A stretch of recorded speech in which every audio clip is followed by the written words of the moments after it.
Hello, friends. Our Bible studies today is taken from John chapter 20, verse 11 to 18. 11 to 18. But Mary stood weeping outside the tomb. And as she wept, she stood to look in the tomb. And she saw two angels in white sitting where the body of Jesus had lain, one at the head and one at the feet. They said to her, "Woman, why are you weeping?" She said to them, "They have taken away my Lord, and I do not know where they have laid him." Having said this, she turned around and saw Jesus standing, but she did not know that it was Jesus. Jesus said to her, "Woman, why are you weeping? Whom are you seeking?" Supposing him to be the gardener, she said to him, "Sir, if you have carried him away, tell me where you have laid him, and I will take him away." Jesus said to her, "Mary." She turned around and said to him in Aramaic, "Rabboni," which means teacher. She said to her, "Do not cling to me, for I have not yet ascended to the Father, but go to my brothers and say to them, I am ascended to my Father and your Father, to my God and your God." Mary Magdalene went and announced to the disciples, "I have seen the Lord," and that he has said these things to her. This is the Bible studies for today.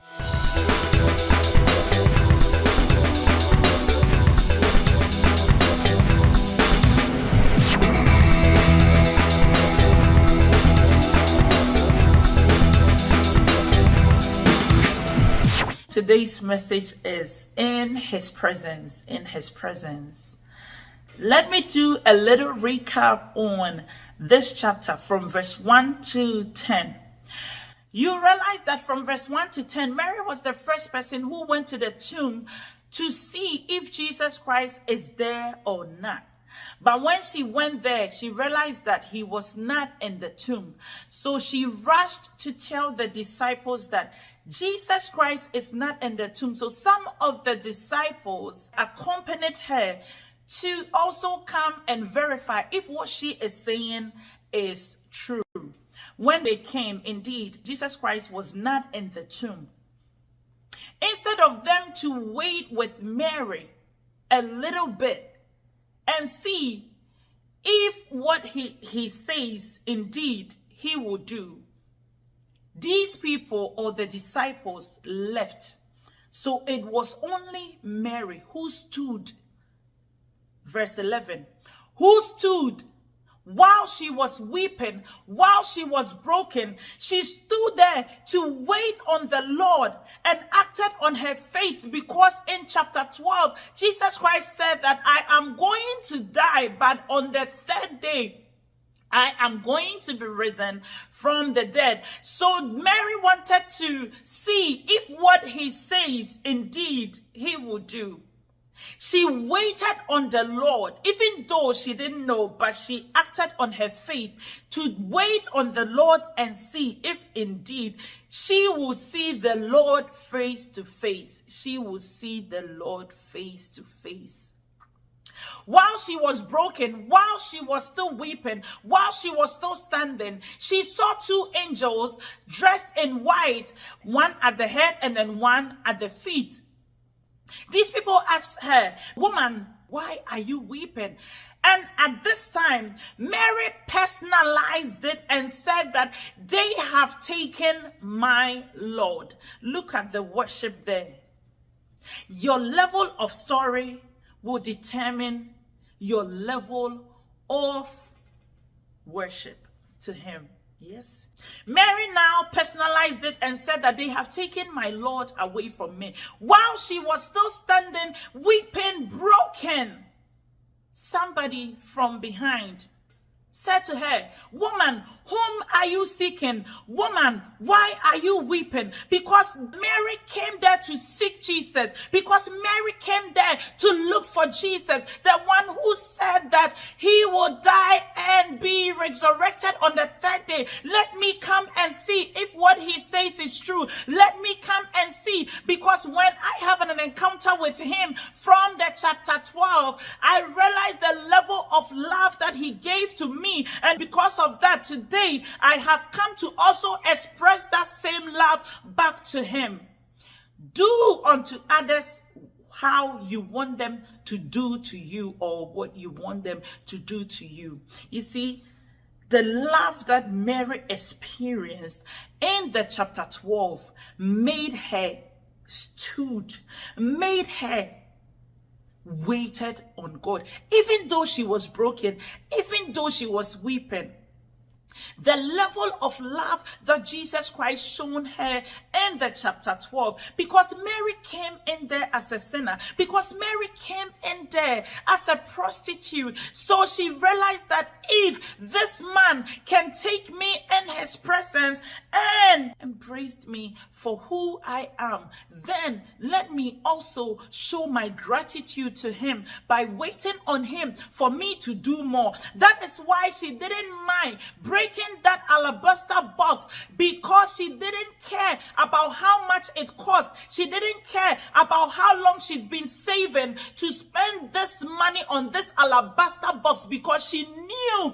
that the one who has shown me love is greater than the money that I have spent to buy this alabaster box. So Mary didn't care. She just wanted to give her all. She just wanted to give the love in return. It is only in his presence that you will come and experience that love that will let you stay, that will let you, even when you are broken, you will still wait, because you want to be comforted in his presence, because you want your brokenhearted to be mended. That is why it is important for you to stay in his presence, because Mary didn't mind to wait in his presence, because she knew the importance of his presence.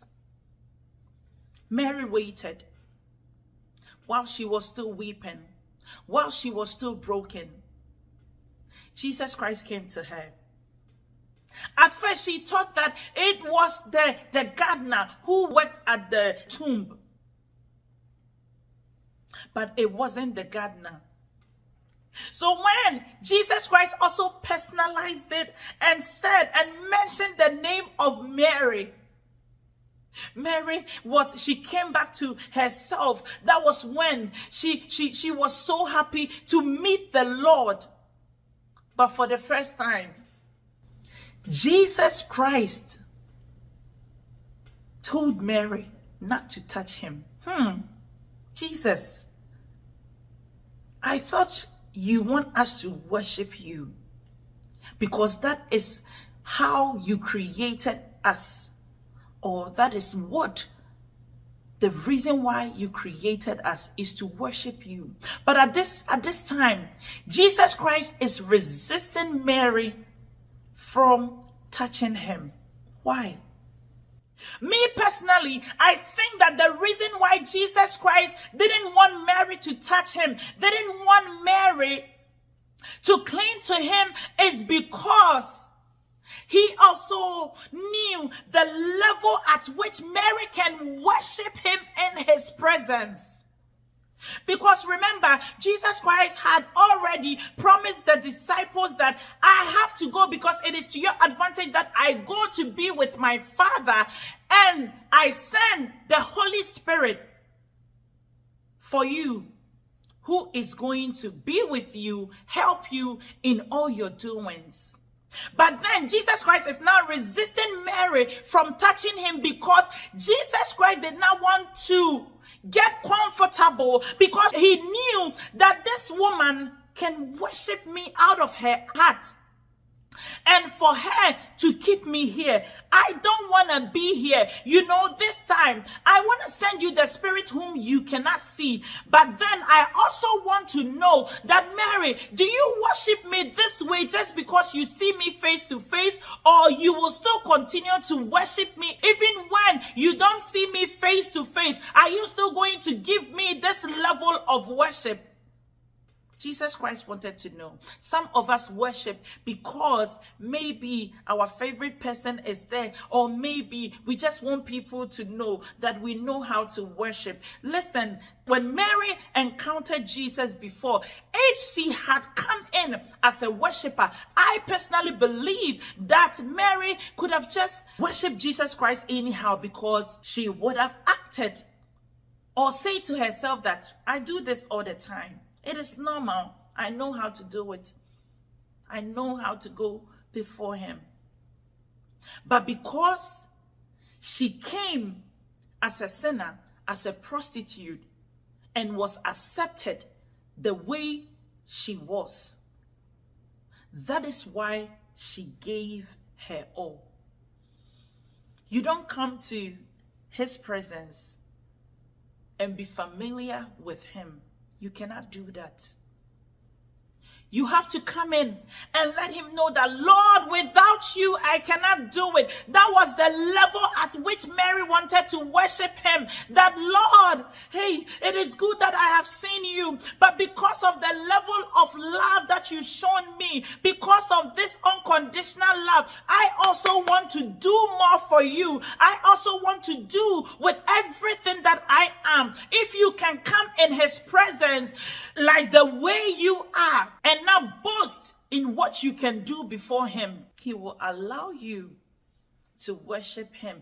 In his presence, that was where Mary found her identity, because everybody knew her as the prostitute. Everybody knew her to be the sinner. But in the presence of God, in the eyes of God, Mary was not a prostitute, but a worshiper. If she had not taken that step to be in his presence, if she had not taken that step to give her all, she wouldn't know who she is in the Lord. Mary knew who she was in the Lord when she encountered the first time with Jesus Christ. That was when she realized that, oh, I can worship him with everything that I am. That is why she didn't care about how much the alabaster box cost. She just wanted to give her all, because she remembered where he picked her up from. So Mary was humble before him.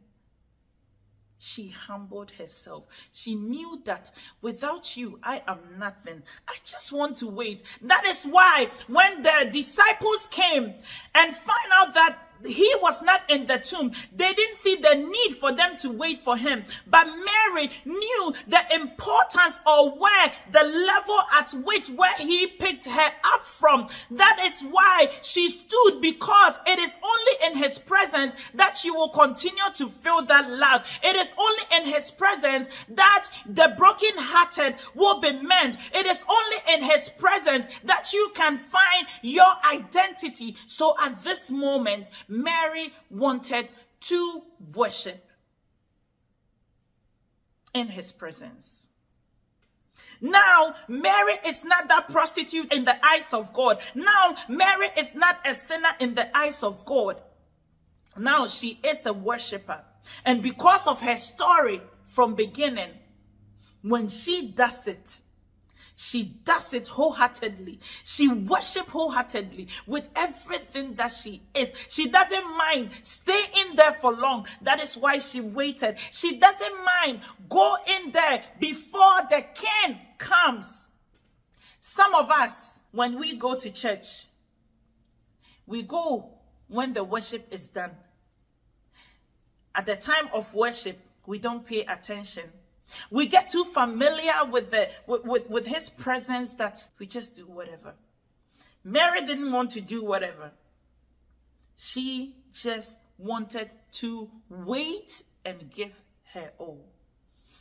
In his presence, if you want to find your identity in the Lord, go before him in his presence.